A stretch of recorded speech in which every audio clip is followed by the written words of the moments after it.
يقول حارث بن أسد المحاسب رحمه الله: كيف إذا أقبلت الحورية بشعرها الأسود ووجهها الأبيض سبحان من جمع الليل والنهار، شعر، نحر، كفر، خد، جد، نهود، فخود، سيقان، بياض، نعومة، ما في كريمات ولا نيفيا ولا وازلين، ما في أي شيء.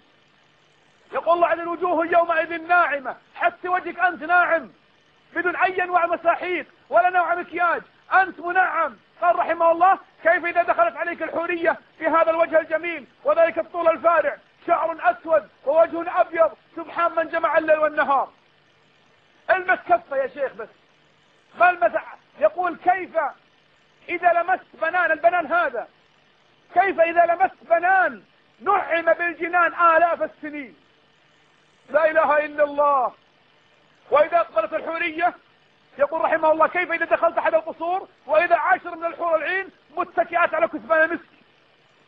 جاء أبو خالد، وين أبو خالد؟ أقبل. فلما رأيناك قمنا إليك مسرعات، سعيدة الحظ التي تضع إبهامها في يدك.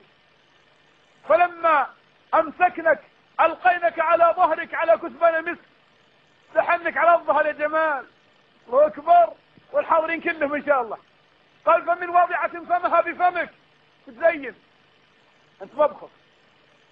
ومن واضعة خدها بخدك، ومن واضعة صدرها بصدرك،